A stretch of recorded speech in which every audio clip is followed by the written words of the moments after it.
ذلك أنزلناه آيات بينات وأن الله يهدي من يريد.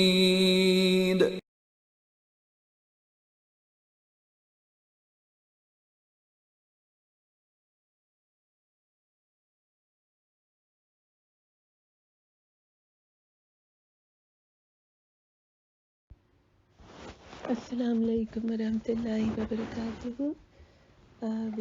شروع کرتے ہیں۔ آج ہمارا نیا چیپٹر ہے، شروع ہو رہا ہے پیج نمبر 85 سے۔ بسم اللہ الرحمن الرحیم۔ مطالعہ و فہم، اہمیت اور ضرورت۔ آپ قرآن کی حقیقی اور مکمل برکات اس وقت تک نہیں سمیٹ سکتے جب تک کہ آپ اس کے معنی سمجھنے میں لگائیں اور معلوم نہ کریں کہ آپ کا پیدا کرنے والا آپ سے کیا کہہ رہا ہے۔ بلا شبہ جو لوگ معنی نہیں سمجھ سکتے ان کے حصے میں بھی کچھ نہ کچھ برکتیں ضرور آتی ہیں۔ ظاہر ہے کہ مسلمانوں کی ایک عظیم اکثریت عربی نہیں جانتی اور بہت سے لوگوں کی زبان میں ترجمہ بھی دستیاب نہیں ہے، لیکن اگر وہ اخلاص و محبت اور احترام سے قرآن کی تلاوت کریں گے تو وہ اس کے فوائد میں سے کچھ نہ کچھ حصہ پانے سے محروم نہ رہیں گے، کیونکہ کسی ایسی ہستی کی رفاقت میں وقت گزارنا جس سے آپ کو محبت ہو، اگرچہ آپ اس کی زبان نہ سمجھتے ہوں، آپ کے اس تعلق کو گہرا کرتا ہے۔ لیکن اگر آپ یہ سمجھیں بھی کہ وہ کیا کہہ رہا ہے تو یہ تعلق مضبوط تر ہوگا اور برکات عظیم تر ہوں گی۔ دوسری طرف محض معنی سمجھنا بھی بے فائدہ ہو سکتا ہے۔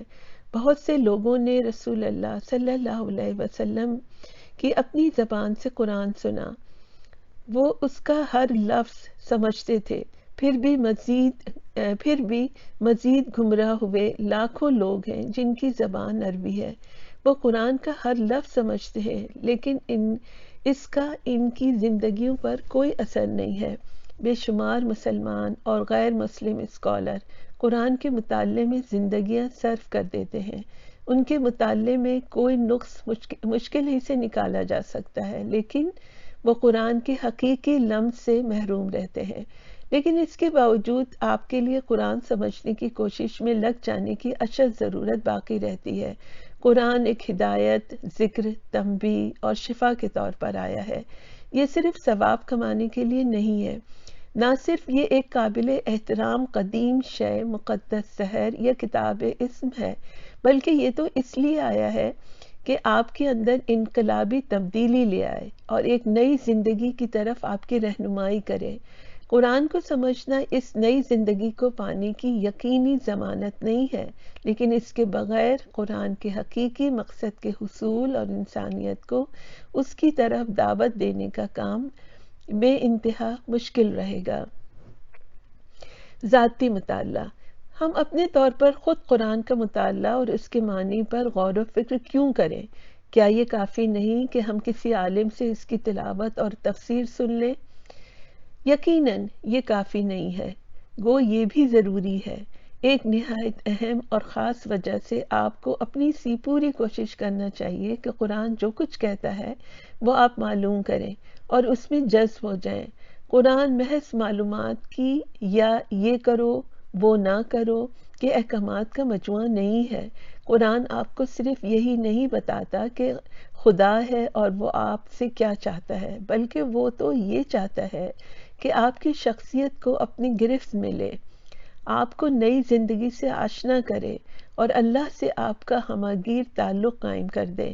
اس لیے اسے آپ کے ایمان میں، ارادے میں اور صبر میں اضافہ کرنا چاہیے اور انہیں مضبوط کرنا چاہیے۔ اسے آپ کا تزکیہ کرنا چاہیے، سیرت کی تعمیر کرنا چاہیے اور رہن سہن کو اپنے رنگ میں ڈھالنا چاہیے۔ آپ کو مسلسل جذبہ و تحریک دینا چاہیے، آپ کو اعلیٰ سے اعلیٰ بلندیوں تک لے جانا چاہیے۔ یہ سب اس صورت میں ہو سکتا ہے کہ آپ قرآن کے ساتھ مطالعے، تفہیم اور غور و فکر کا ایک بالکل ذاتی تعلق قائم کریں۔ اس کی ہدایت پہ غور و فکر کے بغیر آپ کا دل، آپ کے خیالات، آپ کا عمل اس راستے پر نہیں چل سکے گا۔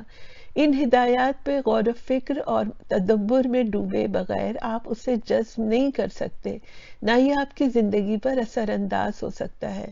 ذرا سوچئے، آپ پر قرآن کی تلاوت ترتیل کے ساتھ کیوں لازم کی گئی؟ سوائے اس کے کہ اس طرح آپ سمجھ سکیں اور تدبر کر سکیں۔ آپ سے کیوں چاہا گیا کہ دوران تلاوت وقفہ کیا کریں؟ اگر آپ کو معلوم ہی نہ ہو کہ آپ کیا پڑھ رہے ہیں تو وہ مناسب اندرونی، جسمانی اور زبانی رد عمل کیسے دے سکتے ہیں جن پر قرآن نے اتنا زور دیا ہے؟ مطالعے کے خلاف استدلال۔ مگر کیا یہ اندیشہ نہیں ہے کہ ایک شخص کسی عالم کی رہنمائی اور مطالعے کے ضروری لوازم کے بغیر اللہ کی کتاب کو خود سے سمجھنے کے بہت بڑے کام کو اپنے سر لے تو وہ غلطی کر بیٹھے، وہ گمراہ بھی ہو سکتا ہے؟ ہاں، اس کا امکان ہے، خصوصاً اس صورت میں کہ اسے اپنے اہداف اور حدود کا علم نہ ہو۔ لیکن اگر آپ سرے سے سمجھنے کی کوشش نہ کریں تو آپ کے لیے اور امت کے لیے بڑا خسارہ ہے۔ خود سے مطالعہ کرنے کے خطرات کو احتیاطی تدابیر اختیار کر کے اور یہ یقینی بنا کر کہ آپ اپنی حدود و اہداف سے آگے نہیں جائیں گے کم کیا جا سکتا ہے، لیکن مطالعہ ترک کرنے کے نقصان کا کوئی مداوع نہیں ہے۔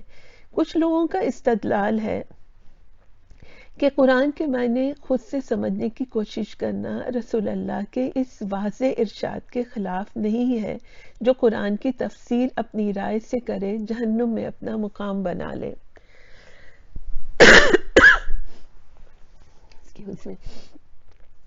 ظاہر ہے کہ یہ حدیث اس مطالعے کی طرف اشارہ کر رہی ہے جس میں کوئی اپنی ذاتی رائے یا پہلے سے طے شدہ تصورات کی تائید کے لیے قرآن کو استعمال کرے، نہ کہ اگر کوئی کھلے ذہن سے اپنے آپ کو قرآن کی ہدایت کے آگے ڈال دے یا وہ کوئی ایسی تفسیر کرنے کی کوشش کرے جس کے لیے وہ ضروری علم نہ رکھتا ہو۔ ایک منٹ۔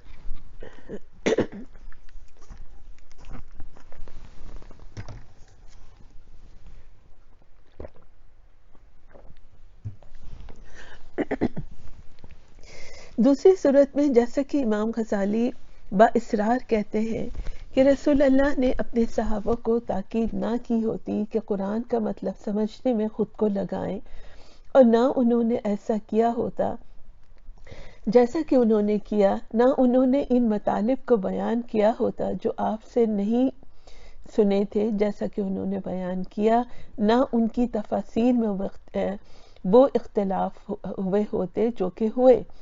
خطرات کے اندیشے سے بعض مذہبی رہنما کسی عالم کی رہنمائی کے بغیر قرآن کا ترجمہ پڑھنے سے بھی منع کرتے ہیں، یا وہ انفرادی مطالعے کے لیے ایسی شرائط عائد کرتے ہیں جو محض چند افراد ہی غیر معمولی محنت کر کے پورا کر سکتے ہیں۔ ایسے مشورے نیک نیتی کے باوجود آپ کو ان خزانوں سے محروم رکھنے پر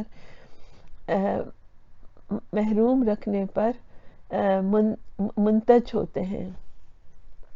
اتنا واضح نہیں یہ لفظ جو قرآن اپنے ہر طالب کو دیتا ہے، میرے خیال سے یہاں پر یعنی آپ کو ان خزانوں سے محروم رکھنے پر یعنی اس کا مطلب ہوگا کہ دور رکھتے ہیں جو قرآن اپنے ہر طالب کو دیتا ہے۔ اگرچہ بعض صورتوں میں وہ خطرات حقیقی ہیں لیکن ممانعت کی کوئی بنیاد یا منطق نہیں ہے۔ ذرا سوچئے، کیا آپ کسی عرب کو قرآن کے لفظی معنی سمجھنے سے روک سکتے ہیں؟ پھر آخر ایک غیر عرب ترجمہ قرآن کیوں نہ پڑھے؟ پھر کیا وہ کسی شخص کو جو کچھ وہ پڑھے اس کے معنی مفہوم معلوم کرنے سے روک سکتے ہیں؟ پھر قرآن کا مطالعہ کرنے اور اس کا مفہوم سمجھنے کی کوششوں کی مخالفت کیوں کی جاتی ہے؟ آخری بات یہ ہے کہ قرآن کے اولین مخاطبوں کے بارے میں وہ کافر ہوں یا مسلمان کیا کہیں گے؟ وہ ناخواندہ بدو اور تاجر تھے جنہیں مطالعے کی کوئی سہولت مہیا نہ تھی، پھر بھی کئی کافر محض قرآن سن کر مسلمان ہوئے، کسی تفسیر کا مطالعہ کیے بغیر اور صرف پہلی دفعہ سننے کے نتیجے میں۔ بلا شبہ انہیں یہ منفرد اور اعلیٰ ترین اعزاز حاصل تھا کہ رسول اللہ صلی اللہ علیہ وسلم اور صحابہ کرام کی زندگیوں کا، جو ایمان، دعوت اور جہاد کی بھٹیوں سے گزر کر قرآن پر عمل کر رہے تھے۔ مشاہدہ کریں، ہمیں یہ اعزاز نہ حاصل ہے، نہ ہم یہ حاصل کر سکتے ہیں، لیکن اسے ہماری حوصلہ شکنی کا سبب نہ بننا چاہیے۔ کوئی وجہ نہیں کہ جب ہم شرائط پوری کر دیں اور جیسا کہ بار بار زور دیا جا رہا ہے، ہم بھی ایمان، دعوت اور جہاد کی زندگی گزاریں جیسی کہ صحابہ کرام نے گزاری، تو قرآن ہمارے لیے اپنے دروازے نہ کھول دے۔ قرآن کو سمجھنے کی ہر کوشش کی نفی کر کے صرف کسی عالم کے قدموں میں بیٹھنے سے، گمراہ ہو جانے سے تحفظ نہیں ہو سکتا۔ اصل علاج صحیح طریقہ کار اختیار کرنے میں ہے۔ اس کا مطلب یہ نہیں کہ عربی زبان اور دوسرے علوم القرآن کے ضروری علم یا اہل اور قابل اعتماد اساتذہ سے سیکھنے یا معاصر انسانی علوم سے آگاہ ہونے کی لازمی ضرورت سے انکار کیا جا رہا ہے۔ یہ اہم ہے، لیکن اسی حد تک کہ آپ اپنے مطالعہ قرآن سے کیا حاصل کرنا چاہتے ہیں۔ آپ کے پاس وہ اوزار ہونے چاہیے جو آپ کے ہدف حاصل کرنے کے لیے ضروری ہیں، لیکن آپ قرآن کو سمجھنے کی کسی بھی کوشش سے محض اس لیے اپنے کو بری نہیں کر سکتے کہ آپ کو یہ سب اوزار میسر نہیں ہیں، یا آپ کسی سکہ بند استاد کے پاس نہیں جا سکتے۔ تصور کیجئے کہ آپ ایک جزیرے پر ہیں، آپ عربی نہیں جانتے، نہ سیکھنے کا کوئی موقع ہے، آپ کو اچھے استاد یا اچھی تفسیر جیسے وسائل بھی میسر نہیں ہیں، نہ آپ یہ حاصل کر سکتے ہیں۔ بلا شبہ ان حالات میں آپ کو قرآن کا صحیح فہم حاصل کرنے کے لیے مناسب قابلیت پیدا کرنے کی ضرورت تسلیم کرنا چاہیے اور اس کے لیے ہر ممکن کوشش کرنا چاہیے، لیکن اس کے باوجود قرآن آپ کے لیے اللہ کی جانب سے رہنمائی ہے۔ خوش قسمتی سے ہم میں سے کوئی بھی ایسے جزیرے پر نہیں رہتا۔ ایسے جزیرے ہماری سستی اور کاہلی، بے توجہی، بے عملی اور ہمارے اس یقین میں کمی کی وجہ سے ہمارے تصورات میں وجود رکھتے ہیں۔ قرآن کو سمجھنے کے لیے اس کے ساتھ ذہن و قلب کی رفاقت ہماری زندگی کے لیے اس طرح ضروری ہے جس طرح جسم کے لیے غذا۔ جو بات یاد رکھنے کے قابل ہے وہ یہ ہے کہ کوئی شخص قرآن کا ایک نسخہ ہاتھ میں لیے کسی جزیرے پہ واقعتاً رہتا ہے یا نہیں، جس کے لفظی معنی وہ کچھ نہ کچھ سمجھ لیتا ہے، یا کسی شخص نے قرآنی علوم میں مہارت حاصل کر لی ہے یا نہیں۔ بہرحال قرآن پر غور و فکر کے لیے ذاتی طور پر دل و جان سے لگ جانے کی ضرورت اور مطالبہ قائم رہتا ہے۔ آج یہیں تک، انشاءاللہ تعالی اس سے آگے پھر میں کل پڑھوں گی۔